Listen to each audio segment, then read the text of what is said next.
What's up, everybody? My name is TJ McClelland, broker of Fitness Realty, back for another podcast episode. This is episode 105, but it's actually step one in a 4-step quick guide all about buying your first rental property. So I'm excited to take a deep dive into this because I think that rental property is one of the best ways to help build your family wealth or your net worth. Obviously, a lot of people love to talk about real estate, especially right now. The narrative on both ends, there's fear, there's opportunity.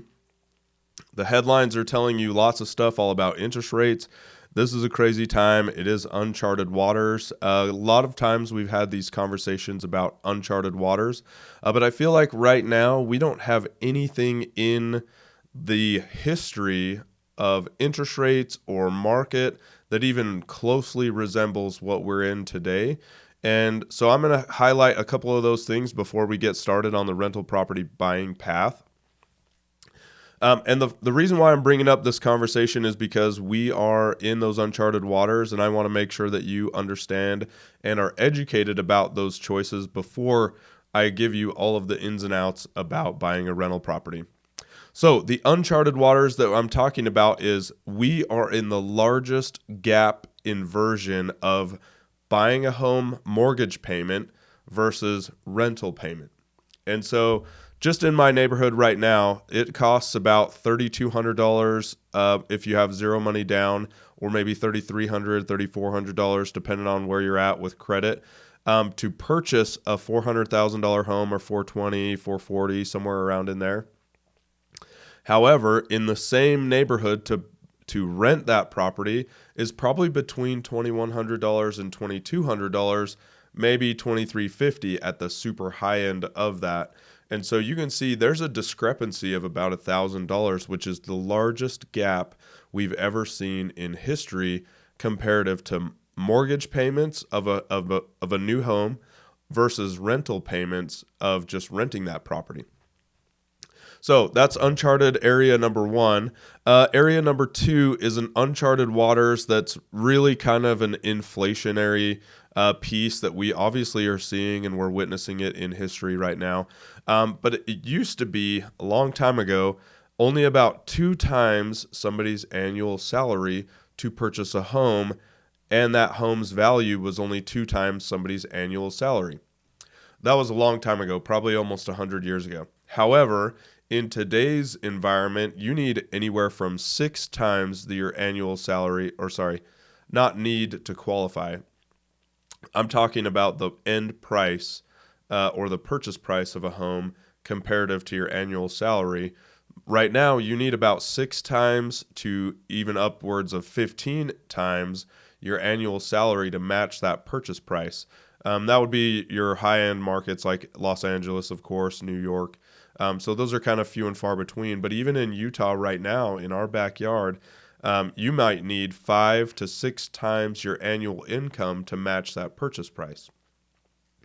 So what we're seeing with that, obviously, is the leverage people are doing and the inflation of the dollar, or the devaluing of the dollar, is making it so that you have to have more and more of those dollars in long term to purchase that home. And that's kind of a scary place to be in. And in my opinion, we are pushing that farther and farther away. And that just makes home ownership more and more unaffordable. I don't know what would really fix that. There's a lot of people talking about affordable issues or affordability issues. Even in Utah right now, we have the State of the State address from Governor Cox not too long ago, and he said the number one issue facing Utah is the housing affordability, and they don't even have any solutions that they proposed during that. And in my opinion, the banking sector is the area that really pushed that inflationary tactic, plus the federal government spending money and messing with interest rates. However, when we're talking about those issues, I think that we are headed for even more uncharted waters, and I'll give you some foresight. There are banks that are doing 40-year mortgages right now, and those are not very common. But if those become more common, you'll watch home prices escalate even more because people can afford the payment, but they're going to be paying for that for a very long time. Now, granted, most people don't hold a mortgage for the length of the mortgage. Most people don't get into a 30-year mortgage and stay in that mortgage for the entire duration of it. That's just not very common. Most people sell and move, or they refinance, or they change their loan terms or whatever. Most people just don't go the full duration.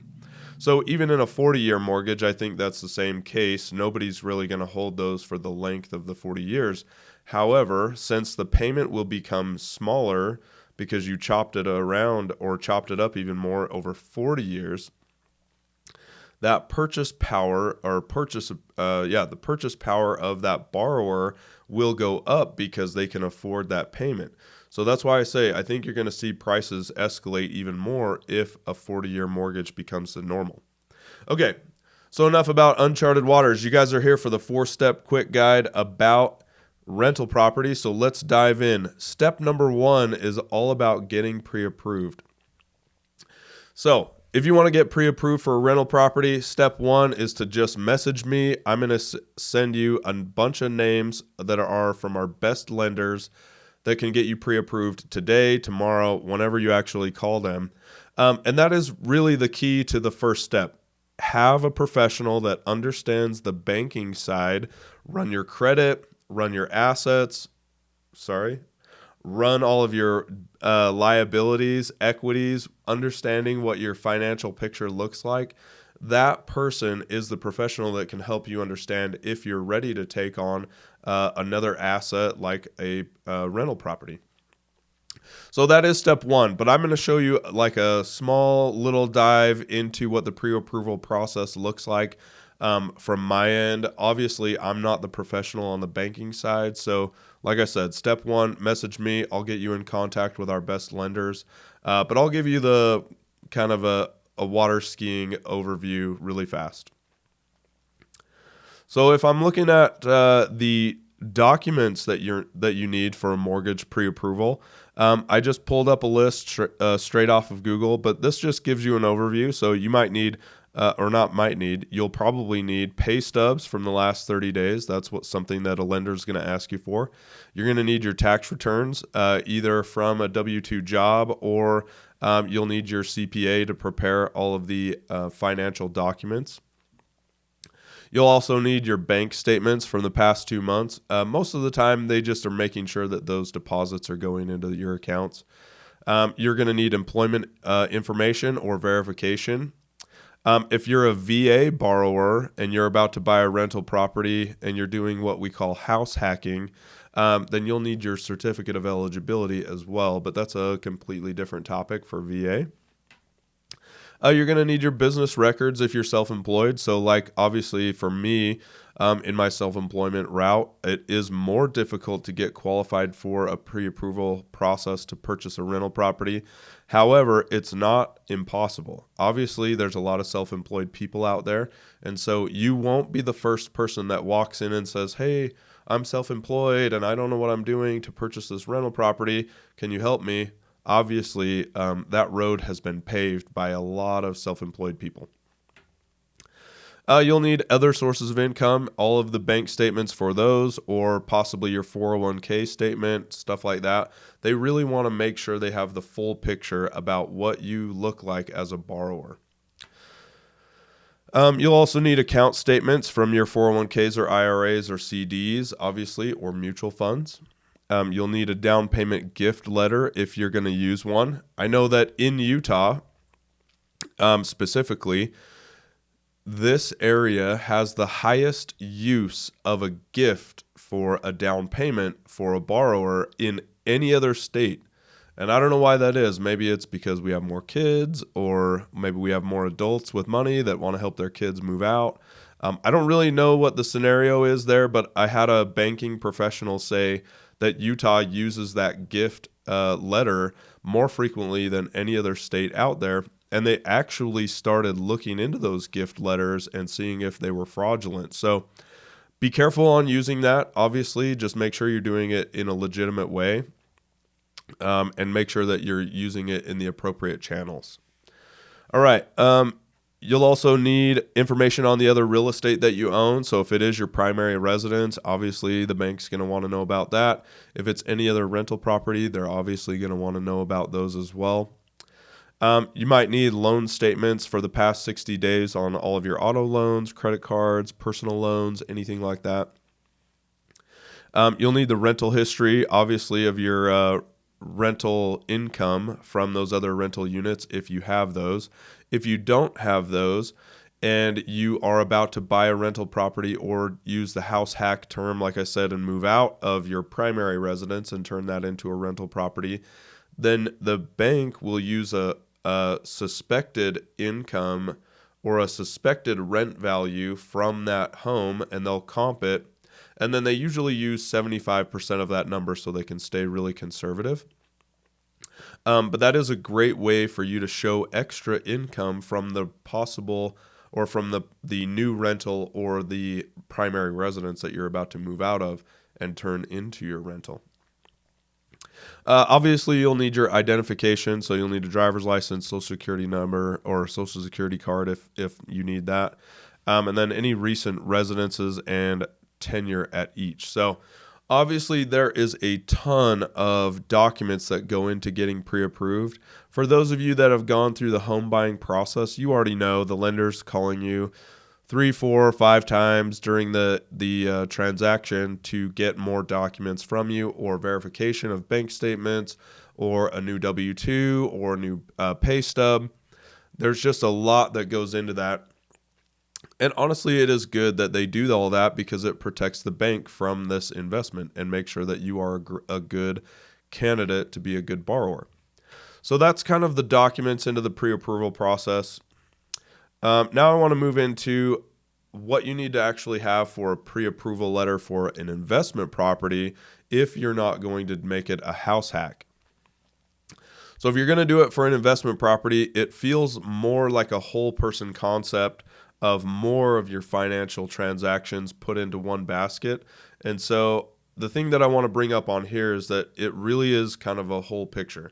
So you probably will need a CPA or an accountant to generate these financial documents so that you can produce those to the bank. Maybe like a profit and loss statement if you're a self-employed person, maybe your balance sheet if you own a bunch of assets. They're going to want to see all of that. Okay. Let me pull up today's mortgage interest rate. So as of today, shooting this on January 23rd, I'm just right on Google. I just typed in today's mortgage rates. It looks like if we were going to do a $500,000 loan with a 20% down payment in Utah with a credit score between 700 and 719, that we might get a 30-year fixed rate at 7.5. This is the thing I want to add right here. The reason why you'll message me to get one of our top lenders is that we have access to interest rates that are far better than 7.5. In fact, one of my VA borrowers got a 5.9 interest rate not too long ago, and that's way better than 7.5. And I'll show you kind of what the payment looks like between 7.5 and 5.9 on a $500,000. So we're going to go back over to our mortgage interest calculator or our mortgage calculator. Let's say we're buying a home for $500,000.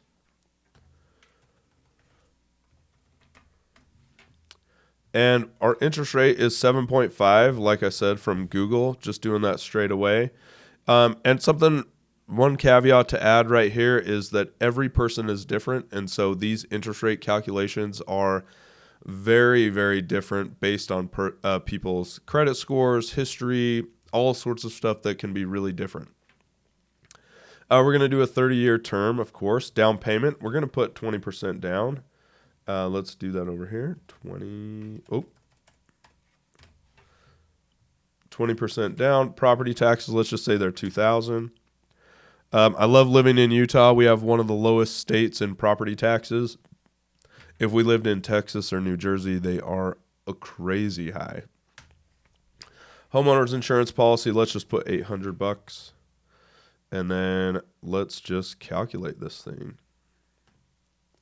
All right, so we've calculated this payment. So on $500,000 with a 20% down payment, we're going to have a monthly payment that's $3,030 roughly. So that's not terrible, but it's not amazing.